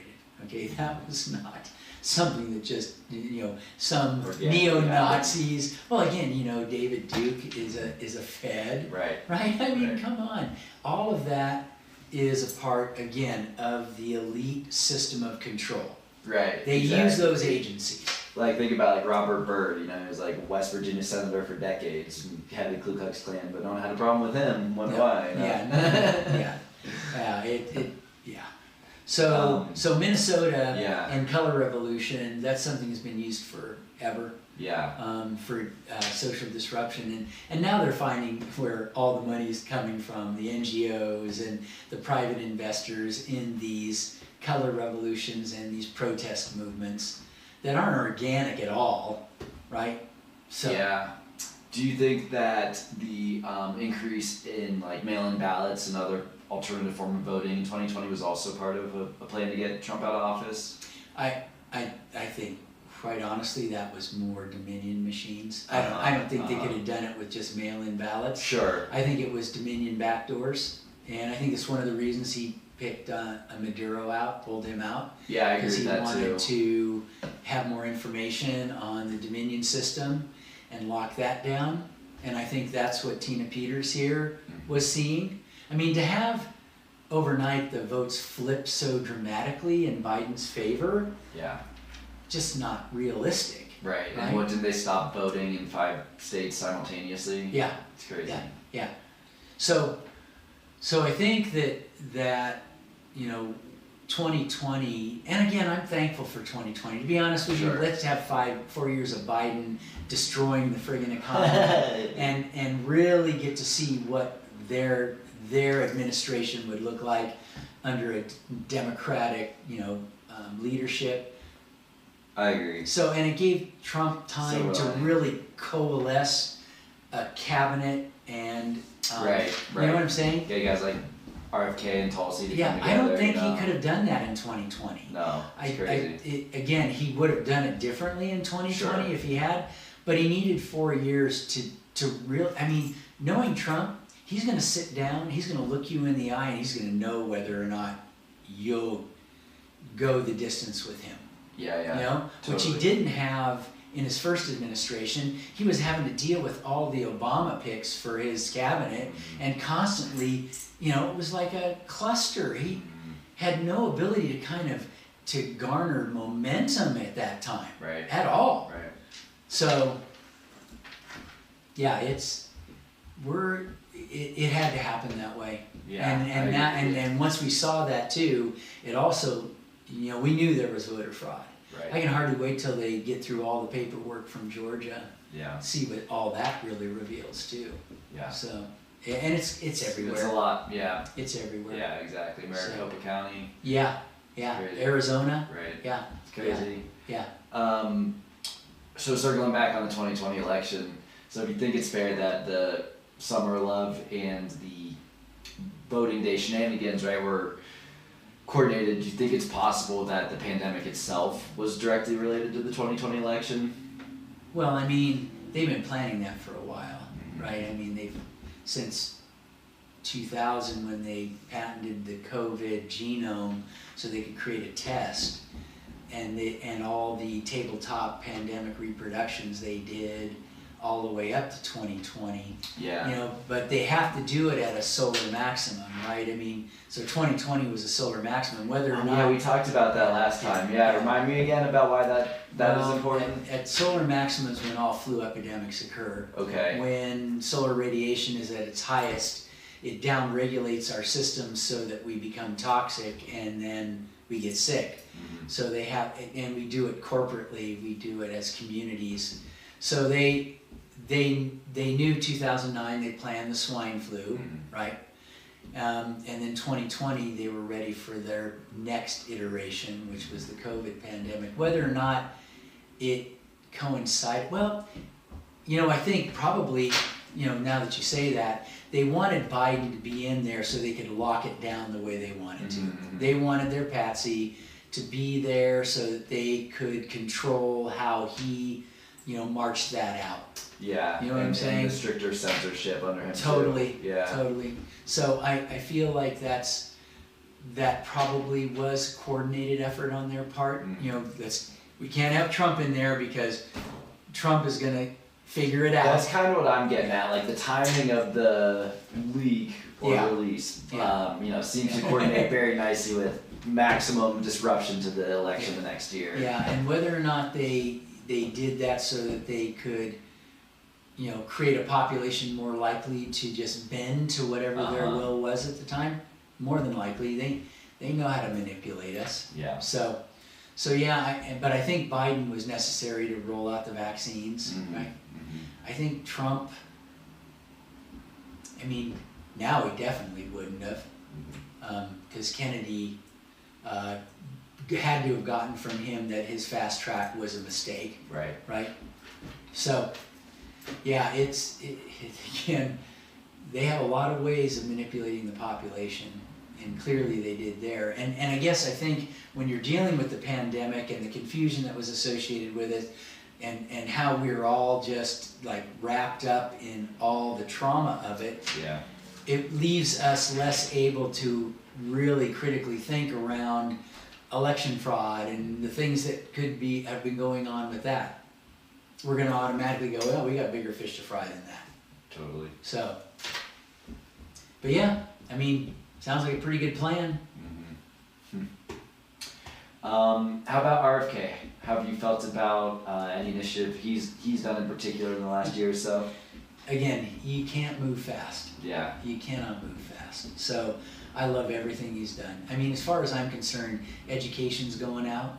Whether or not we're seeing concrete actual movement, I mean, for me, again, get the damn pharmaceutical companies out of advertising. Yeah. Defund the mainstream media outlets. Do it. I'm tired of hearing from them anyway. Bring them down and let's see what comes up out of the ashes. That's what I feel. Yeah. But I think everything he's done with the ACIP, everything he's done with CDC and the NIH, all of it has been great. The people he's put in place, and I go round and round on comments on what they're saying about that. I'm just like, you guys are morons. You don't even understand what's really happening here. We're now getting people in place that question the orthodoxy. That's what we need. Yeah. We need people who question orthodoxy, not people that are players in the game, who have been funded, who clearly aren't without conflict of interest. You know what I'm saying? This is the best thing ever. And I hope to see it continue on. People like Bhattacharya and Macquarie, and they may not be where I am, right? But under Kennedy, they will get there. They will get there. Yeah. I mean, the fact that they had, what's his name, on the ACIP, Robert Malone. Malone, yeah. I mean, come on, man. It's so awesome. I mean, and everybody just fusses and fusses and fusses about, they're conspiracy theorists. No. There are people that are educated and understand what's going on, and they want to see it undone. Yeah. Yeah. They're not conflicted by pharma. Mm-hmm. So, yeah, and again, not everything that I want to see happen has happened, Mm-hmm. but it's only been a little over a year. Mm-hmm. And I fully expect in the next 3 more education to be had. I just look at it this way. You got parents who now they're going to say, don't get your child vaccinated with MMR until they're 4 years old, right? At that point, the risk is reduced. Well, how many parents are going to say, well, the risk is reduced, but there's still risk. I think I want to do this to my child. Right. Right, in an age where measles is not even a threat. I just think. I never in my 50 years of medicine thought I would see this day. It is the most beautiful thing ever. It's amazing. Congratulations. It's absolutely, I mean, when I started, it was this book here, Empty Harvest by Bernard Jensen, that talked about, the co-opting of the medical industry by pharma and agriculture by the petrochemical industry, and then what it led to, and that's 50 years ago, 40 years ago, and now we're starting to see actual. This will be something that will be held up as being the reality of what we now have going on in our culture. Yeah. So. Well, and it's similar to your point about Biden winning in that, in a way, the pandemic was a great thing for humanity, in that it woke so many people up. And once you break through that veil of disillusionment, then it's a lot easier to say, hey, not only did these guys fake this entire pandemic and lock you down and ruin the economy, but look at these emails. They're trafficking kids. Like, it gets a lot easier to believe, like, oh, we've been lied to about a lot of things, and these people are pure evil. Again, once that the illusion's cracked, it's kind of like I said with Doge. Once they cracked USAID and created the information to begin to look at the corruption, all of a sudden people's head, and there's going to be people that are just going to shut down, right? They can't go there. But I think people are beginning to question it. I see more and more people now that are beginning to ask the questions, have they really been for us? More and more. And again, you're going to have a portion of the population that just won't. It creates too much cognitive dissonance for them, and they cannot go there. That's fine. That's fine. As long as we see a greater and greater portion of the population beginning to say, I'm not just going to believe everything you say. Yeah, exactly. So, anyway, I'm pleased with what Kennedy's done. Yeah, me too. Me too. He's building a coalition. Yeah, I haven't had a chance to listen to his latest Rogan appearance yet, but I'm excited for that one. Yeah, I was thrilled with his what was it, the CPAC. His comments there were just like, I was like, yes, that's what I want to hear. Somebody who sees what's really happening, not disillusioned with where we are. He said, my father and uncle would be happy with what he's doing in Iran and what he's doing with Ukraine and what he did in Venezuela. That to me spoke volumes. Yeah. That was incredible. Yeah, absolutely. So. One thing I wanted to make sure to circle back on that we've touched on earlier, you talked about the Epstein and Lord Mendelsohn relationship. Yeah. And I know that's another one the Promethean Action folks really highlighted. Yeah, yeah. And it seems like, it looks like they might have had some direct involvement in the 2008 financial crisis. Yeah. But that's about as much as I got out of it. I don't know if you had And I any think thoughts there. what you're seeing with the 2008 financial crisis is more how he got information to manipulate markets and to be ahead of the curve. in order to profit off those things. Interesting. Okay? Yeah. And his associates profit off those things. So it's all about, well, it's insider trading, okay? I mean, basically it's what he got. Mendelsohn was feeding him information about what was going to be happening. And so, you know, that's one of the ways they function. And that's how how do these senators, you know, make millions of dollars in a single year off stock trading, right? Right. Right? I mean, come on. They have to have insider information, and that's what they provide. Yeah. Well, I think people have also flagged that the Epstein files are conspicuously missing the years right around 9/11. Yeah. And I wouldn't be surprised if we ultimately find out that he was also involved in whoever was shorting all the airlines and insurance companies that day. There's no doubt. Yeah. There's no doubt they knew exactly what was going down with the Twin Towers. Those, again, were a And the false Building flag. 7 Yes, yeah. spontaneously combusting. Yeah, furniture burning in the lobby took it down. Yeah. Always Yeah. thinks that. It's massive skyscrapers. Well, I remember when that happened, the first thing I saw was this engineer online saying, "I'm beating my head against the wall. As I'm watching these buildings come down, there is no way that planes took these down." Yeah. And that was right after it happened. And so, yeah, again, they use all these different instruments to control the population and our opinions and our sentiments. I mean, all they want to do is get back into the Middle East so that they could control the oil flow. It all goes back to the same thing, you know? Enough already. Yeah, exactly. Control the food, control the energy, and you got them by the balls. Totally. Yeah. Yeah, so and again, the fact that, you know, those buildings were named after Nelson and what's the other son? Lawrence? David. Lawrence, Nelson and David. I didn't even know, that's funny. Yeah, Nelson and David buildings, yeah. And I've said, I bet you they put explosives in when they built the damn things. They knew in 30 years they'd want to take them down to get us into some war. So I don't put it past them. Yeah. And that one guy that said he was taking his son to his first day of school, and no, that his first day of school was days before that. Yeah, no, these people knew in advance. What do you make of Howard Lutnick on that front? Yeah, I mean, what's your take on it? It looks to me like he was involved, and my hunch is that Trump knew that and put him in his cabinet specifically because whenever the next shoe to drop, or you know, maybe it's somehow connecting Epstein to 9/11 or whatever it may be, I think that Lutnick's going to be kind of like a sacrificial lamb to say, hey, we're not doing this like in a partisan way. We want the people who are culpable to have their heads roll. Well, we'll see. I don't know if anybody's ever going to be taken to task on 9/11. I mean, that is such a huge thing. You know what I'm saying? I hear you. I don't know that you could put the nation through that.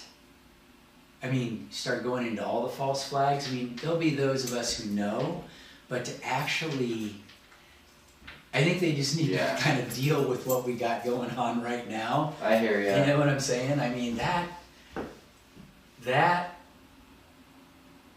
might dissolve all the trust that might be anywhere engendered within the population. Because that's such a horrific thing.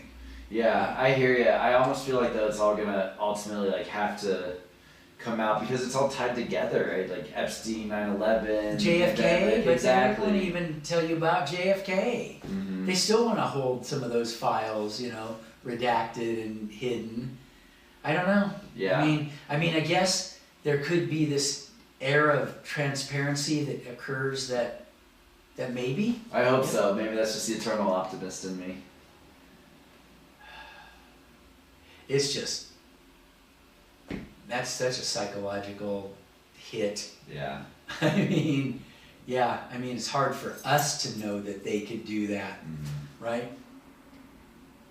And then use it as an impetus to go to war and weapons of mass destruction. Yeah. Holy crap. It's crazy. And to think that, you know, Bush knew about it And like, there's something crazy where like the Iraqis had discovered allegedly the tomb of Nimrod right before. Right. The Euphrates, So crazy. But you know, the deeper you go, the more insane reality is. Yeah, well, I don't think they want us to know about past civilizations. Yeah. And, I mean, I don't know. Did you ever read Pole Shift? I don't think so. Yeah, pole shifts about the 12,600 year cycle of pole shifts, where the entire crust of the earth goes. And that's why there's mastodons with flowers in their mouth. Huh. Froze immediately. Yeah. And yeah, interesting. Yeah. Wow. Yeah.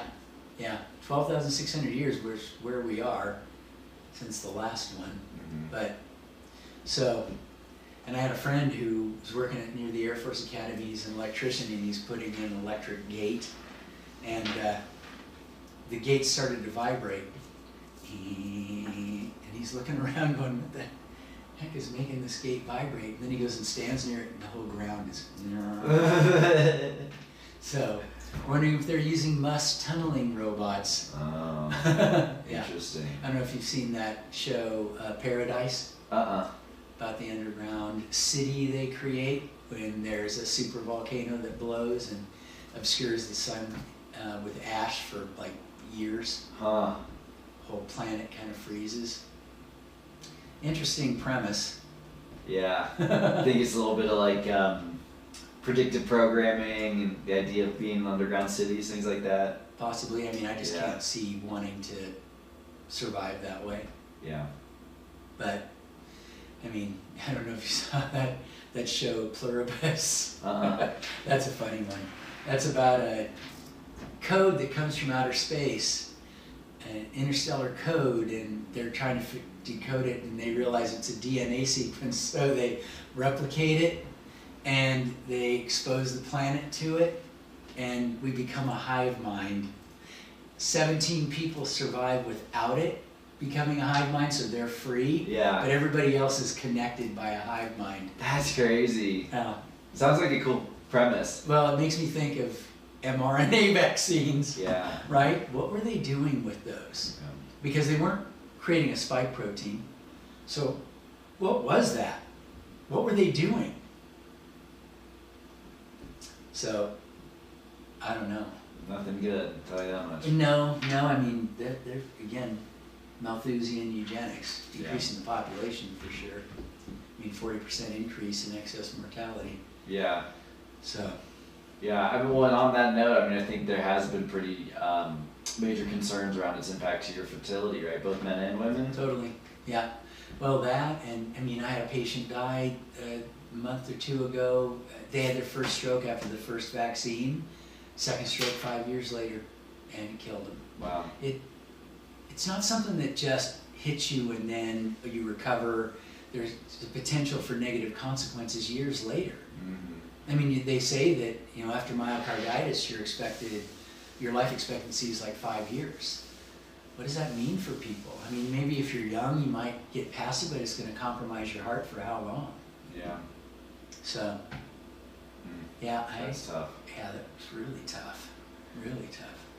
Yeah, and it's interesting what you're saying about the stroke, and you know, I know folks who had similar like blood clot issues after getting vaccines, but Yeah. you know, just aren't even open to considering the idea that it was a vaccine injury. Yeah. Do you have any tips for how you can at least, you know, get people to maybe consider that possibility? No.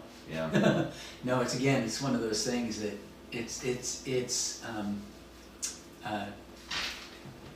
they just don't, they can't. It's such a paradigm shift for them. They just can't go there. I mean, to go down, I mean, we've gone down the rabbit hole. We know where it goes. Mm-hmm. It just keeps going, right? I mean, but we're willing to look at that. Most people just can't go there. Yeah. It's just too much for them. You know, psychologically, it's just too much of a break with their reality. So I kind of understand why, you know, you just, at some point, you just have to realize there'll be people that hear and then people that just can't. Right. And some people, they just need a little nudge, a little information, and slowly it'll open up over years. But so I'll continue to speak about it, but I don't expect everybody to just latch right on and say, okay, we're in. Yeah, so, I mean, just the people I deal with, I mean, the number of people I see now that have been vaccinated, it's huge. Yeah. I mean, I never used to see, I mean, most people would come into my office, well, again, they would have been vaccinated as children, Sure. but not as adults, but now, after COVID, you know, they then roll them into pneumonia and shingles and all the other RSV vaccines that, you know, are part of that group, so. Yeah. Now it's vaccines. Yeah. It's crazy. Yeah. I heard that. Free vaccines, Oh, God. free flu shots. Wow. Yeah, no. Yeah. Weird that they don't give these tests for free. And nothing's free. Yeah, exactly. But anyway, I have to call it. Yeah, well, that's all I had for you anyway, so this is great time. And Dr. P, thank you so much for coming back on the show. Oh, it's great. It's great. And I feel like these are important topics to discuss because people need to get through the noise and start to look at what's really behind things and where this administration is going to take down the systems that have existed to destroy our culture.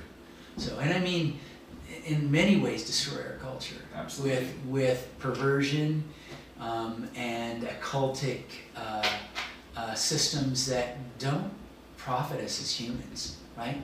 They reduce us to animals. Mm-hmm. So, anyway, appreciate you having me. Definitely. Thank you.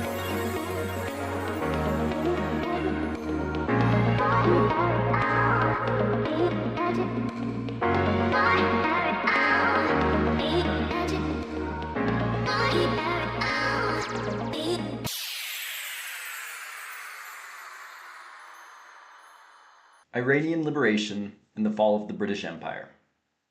In this conversation, Dr. Peter Petropulos and I shared optimistic perspectives for the outcome of the Iran war. As of June 22, 2026, the conclusion of the war could be imminent, given that last week the presidents of the USA and Iran signed an initial peace deal.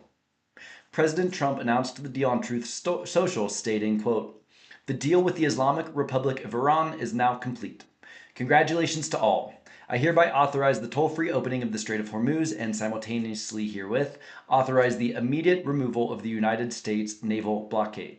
Ships of the world, start your engines. Let the oil flow. President Donald J. Trump." This great deal will bring peace and security to the whole region. Many presidents have tried to make peace with Iran, and all have failed before me. The leaders of the region have, for the first time, found a president who can help them achieve real peace. With the opening of the strait upon the signing of the deal on Friday for purposes of mine removal, oil will flow on both ends again for the region and the world. President Donald J. Trump. End quote. Both Peter and I have better understood the Iran war thanks to the research of Promethean Action. Promethean Action is a political movement and 501c advocacy organization whose leadership holds principles inspired by Lyndon LaRouche. LaRouche is an American patriot who ran for president 8 times, working to fight against the globalist system stealing wealth and sovereignty from the American people. LaRouche was slandered by every name in the book: racist, far-right conspiracy theorist, anti-Semite, cult leader, you name it. Nevertheless, he persisted.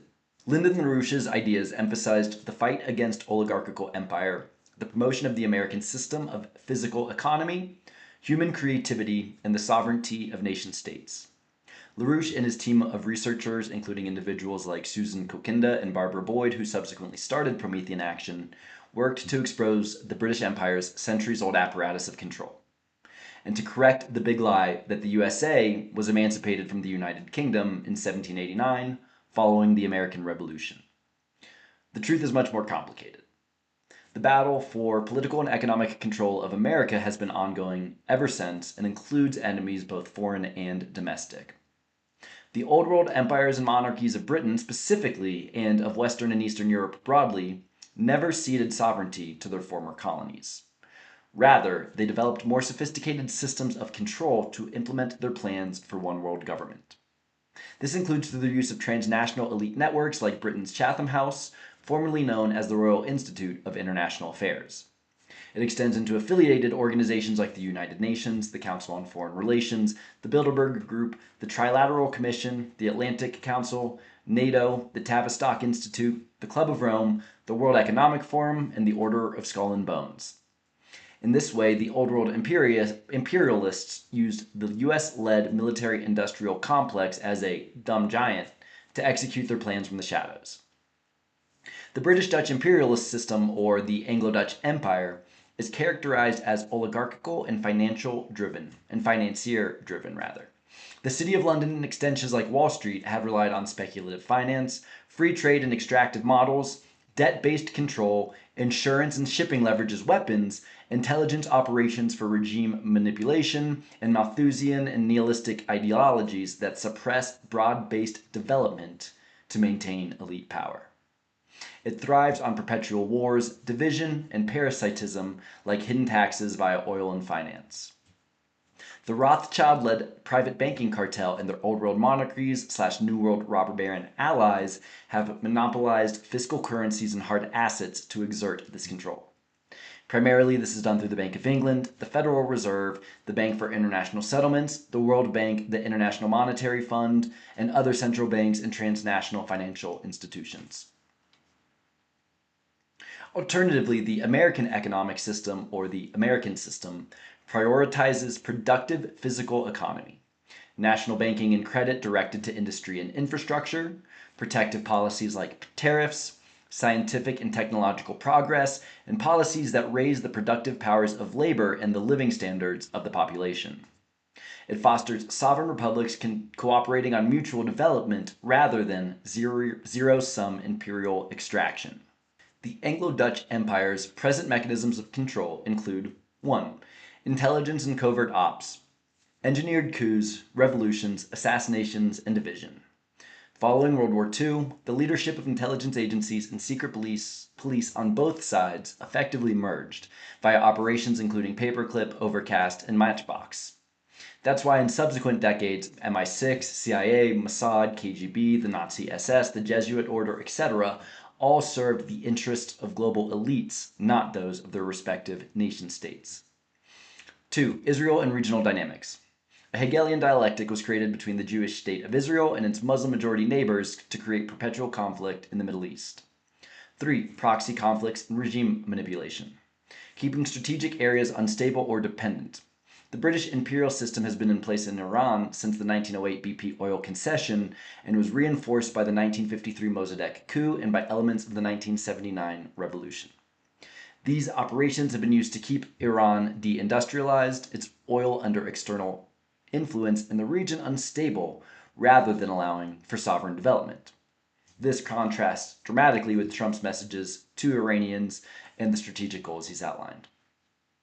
4. Financial and insurance leverage.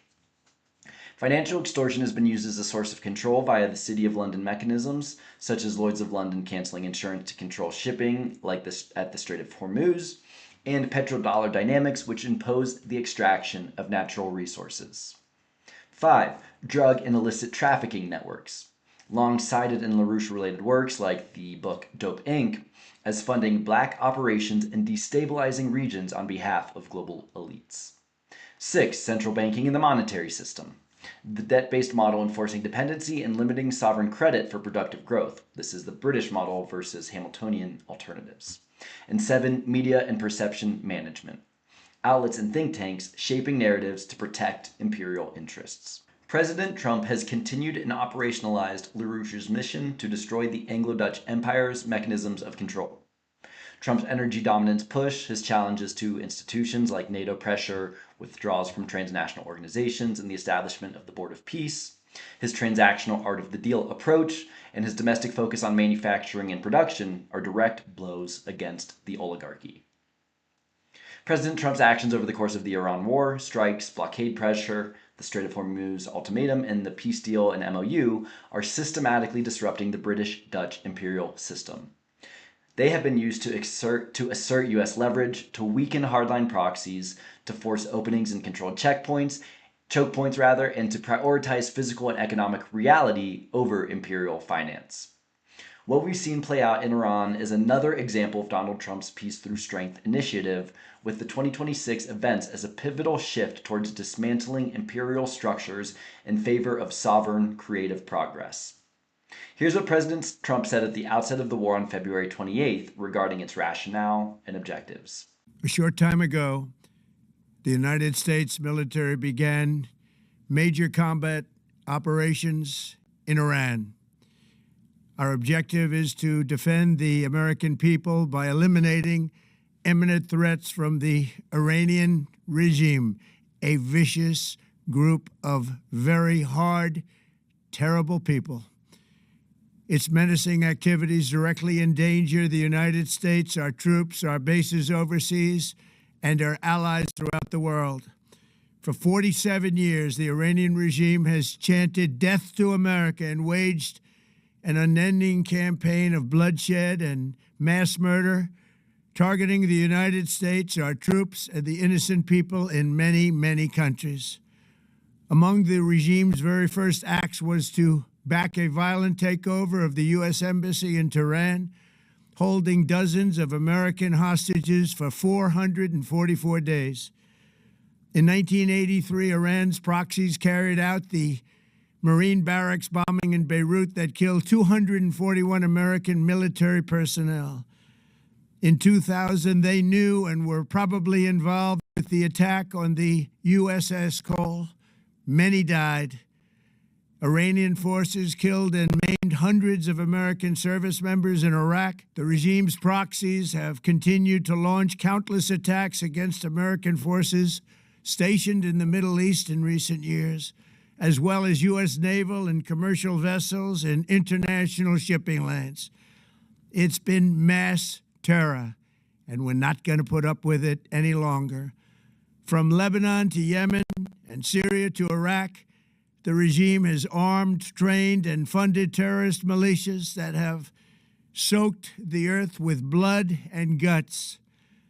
And it was Iran's proxy, Hamas, that launched the monstrous October 7th attacks on Israel, slaughtering more than 1,000 innocent people, including 46 Americans, while taking 12 of our citizens hostage. It was brutal, something like the world has never seen before. Iran is the world's #1 state sponsor of terror, and just recently killed tens of thousands of its own citizens on the street as they protested. It has always been the policy of the United States, in particular, my administration, that this terrorist regime can never have a nuclear weapon. I'll say it again, they can never have a nuclear weapon. That is why in Operation Midnight Hammer last June, we obliterated the regime's nuclear program at Fordow, Natanz, and Isfahan. After that attack, we warned them never to resume their malicious pursuit of nuclear weapons, and we sought repeatedly to make a deal. We tried. They wanted to do it. They didn't want to do it. Again, they wanted to do it. They didn't want to do it. They didn't know what was happening. They just wanted to practice evil. But Iran refused, just as it has for decades and decades. They've rejected every opportunity to renounce their nuclear ambitions, and we can't take it anymore. Instead, they attempted to rebuild their nuclear program and to continue developing long-range missiles that can now threaten our very good friends and allies in Europe, our troops stationed overseas, and could soon reach the American homeland. Just imagine how emboldened this regime would be if they ever had and actually were armed with nuclear weapons as a means to deliver their message.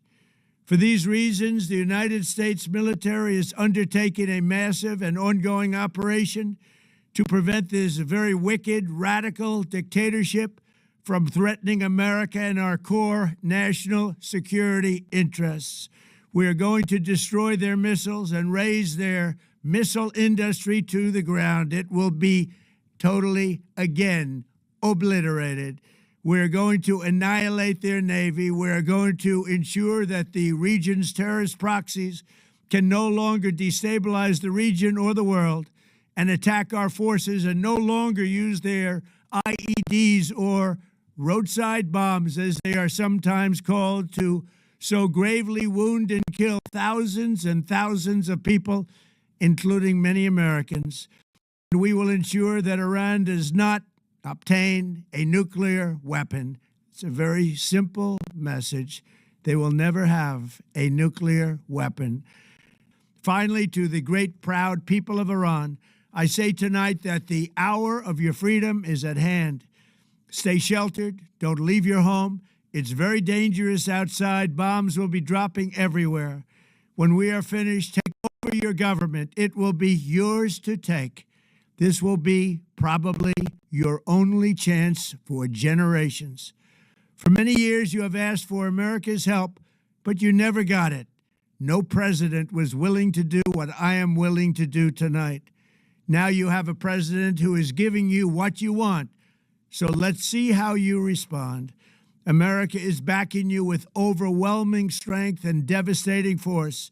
Now is the time to seize control of your destiny, the prosperous and future that is close within your reach. This is the moment for action. Do not let it pass. May God bless the brave men and women of America's armed forces. May God bless the United States of America. May God bless you all. Thank you. Securing lasting peace with Iran may still prove difficult, as the Netanyahu-led government of Israel will fight against it. But who knows? Perhaps a peace agreement between Iran and Israel could also be on the horizon. It's been said that we are saving Israel for last. Very specific reason, not mentioned a single time. For too long, imperial forces have manipulated division, conflict, and underdevelopment to maintain control, pitting neighbors against each other while extracting wealth and preventing progress. We reject this nihilism and perpetual war. Let us choose instead the path of nations cooperating through economic development, scientific discovery, and infrastructure that uplifts all peoples. I'm optimistic that we can collectively bury the hatchet between the USA, Iran, and Israel, and amongst all nation states of the Abrahamic religions. That we can set humanity on the path of lasting peace and reunification of the tribes of Israel. Where sovereign individuals determine the fate of sovereign nation states. And where creativity and mutual benefit triumph over the clash of empires.